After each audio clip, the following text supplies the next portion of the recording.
Capítulo 19. Spinoza. 1. Características generales.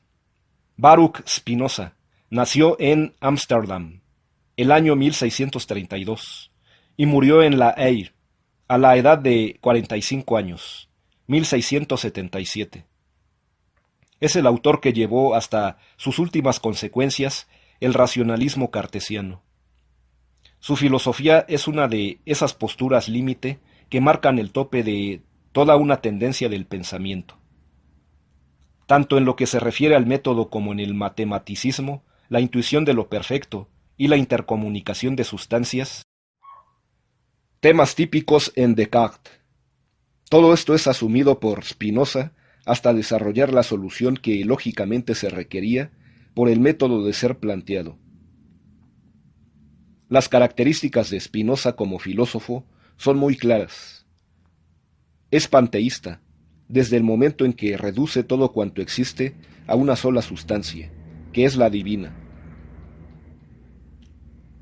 Es racionalista en vista de su método. Es determinista, puesto que, congruentemente con su racionalismo, todo acontecimiento obedece a una esencia necesaria, deductible racionalmente y ausente de toda contingencia. En tales condiciones es imposible la admisión de la libertad como poder de autodeterminación. Descuella entre sus obras la Ética, cuyo título completo nos da una idea de su método. Ethica ordine geométrico demonstrata. Escribió además de la Reforma del Entendimiento y el Tratado Teológico Político. 2. El método racionalista. El sistema de Spinoza, plenamente deductivo, es un descenso a las cualidades de este mundo y del hombre, a partir de la intuición de una sola sustancia infinita, perfecta, que es Dios. En esa intuición se tiene ya todo el conocimiento posible, en ciernes.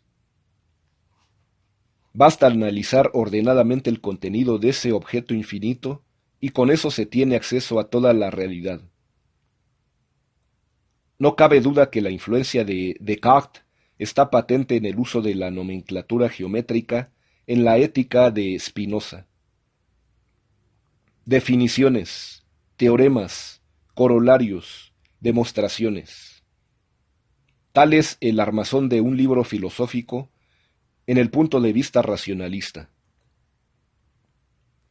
Mientras que Santo Tomás parte del mundo para llegar a Dios y Descartes parte del yo para llegar a Dios, Spinoza inicia la marcha directamente a partir de la sustancia divina. El punto de partida y el método racional deductivo están mutuamente implicados. Por otro lado, recuérdese cómo procede el empirismo, por medio de la experiencia sensible.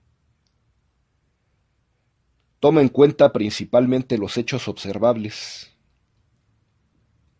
Ya hemos visto cómo analiza el proceso psicogenético del conocimiento. Es exactamente lo contrario del método racionalista. Este puede imaginarse como un descenso. El método empirista es como un ascenso. 3. El conocimiento y la verdad. Para entender las conclusiones del sistema de Spinoza, es necesario analizar los tres tipos de conocimiento que propone, en su misma ética: el sensible o por testimonio, el deductivo y la intuición.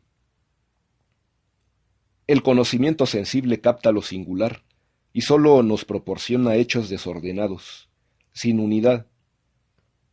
No puede originar certeza alguna, sólo opiniones. Nótese la influencia de Platón, y también tengas esto en cuenta al abordar a Leibniz y Kant.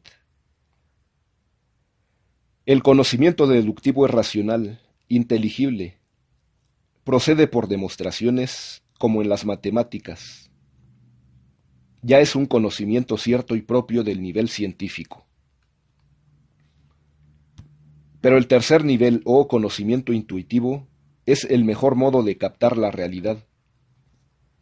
Su objeto es el mismo Dios, y el hombre logra con esto una visión exhaustiva de todo cuanto existe. Ahora se comprende que el ideal de Spinoza es la visión intuitiva del absoluto, que llevaría consigo el conocimiento total y la felicidad del hombre. Respecto a la verdad, Spinoza de nuevo sigue a Descartes y la define en función de la claridad de la idea, no del juicio. La esencia en la verdad es la claridad o inteligibilidad de la idea, y en cambio la adecuación al objeto es una propiedad que se deriva de lo anterior. Como puede notarse, esta concepción es perfectamente congruente con el racionalismo spinoziano. Todo se inicia en la posesión interna de un objeto que contiene la realidad entera.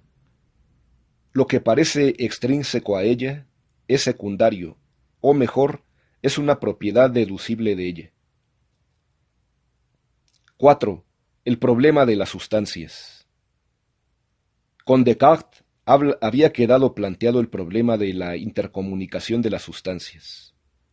Tan heterogéneos se habían considerado los tres tipos de sustancia: Dios, la res cogitans y la res extensa, que parecía imposible su comunicación e influencia mutua. En estas condiciones, a nadie convencía la teoría cartesiana de la glándula pineal. Spinoza da una solución más lógica y racional a dicho problema. En realidad existe una sola sustancia, la divina, y todos los entes que captamos como diferentes a ella tan solo son aspectos diferentes de la misma sustancia. Por lo tanto, no hay necesidad de explicar la comunicación de sustancias, puesto que todo es inmutable, a una sola sustancia, infinita, eterna, perfecta. La sustancia se define como aquello que es en sí y se concibe por sí, y según Spinoza, puede manifestarse de múltiples maneras. Pero nosotros solo captamos dos: la extensión y el pensamiento. Esto significa que se elimina el dualismo cartesiano.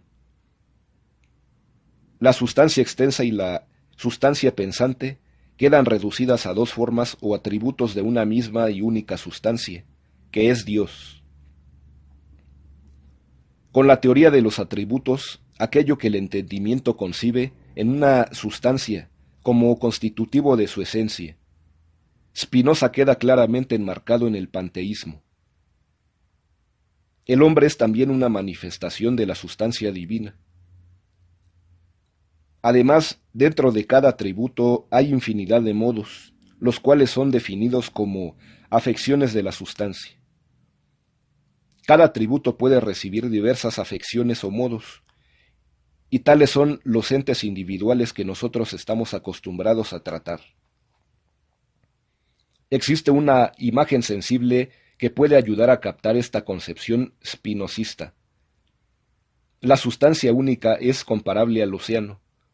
Los dos atributos son como dos aspectos del mismo océano, el que ofrece visto en la superficie o el inmerso en él.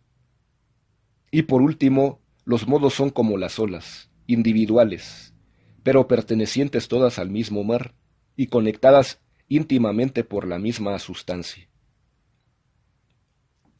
5. La libertad y la felicidad. Como consecuencia del panteísmo racionalista de Spinoza, se infiere que no hay un auténtico libre albedrío en el hombre, pues todo está rigurosamente determinado dentro de la sustancia única. Lo que llamamos libertad no es sino la necesidad comprendida. Un hombre capta las leyes que lo rigen, las asimila y entonces es libre. Este concepto será adoptado más tarde por Hegel y por Marx. En cambio, el libre albedrío, como poder de autodeterminación, es una pura ilusión, dice Spinoza, debido a la ignorancia de las causas que nos mueven. En fin, de la ética no es, por lo tanto, lograr que el hombre libremente escoja el bien. No es una ciencia práctica, es una ciencia teórica que describe cómo es la felicidad humana. El hombre puede pasar por estas tres etapas. Si vive a expensas del primer tipo de conocimiento, que es el sensible, estará esclavizado a sus pasiones. Cuando se rige por el conocimiento deductivo, consigue lo que Spinoza llama libertad. O sea, una actitud que comprenda la necesidad. Solamente en el conocimiento intuitivo es donde el hombre consigue la felicidad, entendida como una disolución de la propia persona en el seno de la sustancia divina, con una conciencia de eternidad, sub specie aeternitatis, esto es desde el punto de vista de la eternidad. 6. Comentario crítico. A. Respecto al método racionalista, es positivo el deseo de rigor y de certeza, pero tiene que unirse con los datos de la experiencia sensible si quiere determinar lo que efectivamente es este mundo. B. La intuición intelectual como una visión de lo infinito es una quimera. La limitación del entendimiento humano tiene como consecuencia ineludible la limitación de nuestros conocimientos. El proceso correcto de ellos es a base de progresivos incrementos de determinaciones, que más tarde Kant sellará con el típico nombre de juicios sintéticos a priori. La metafísica procederá, pues, no por análisis del concepto de lo perfecto, sino por síntesis sucesivas a base de la conjunción del dato sensible y de los elementos a priori.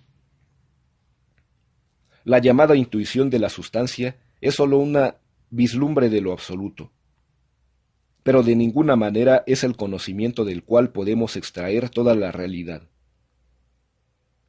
La auténtica intuición intelectual debe concebirse dentro de un marco más modesto, como la captación de un dato inteligible inmerso en lo sensible, y que espera todo un proceso de abstracción y de raciocinio, a partir del cual se puede deducir unas cuantas implicaciones allí contenidas.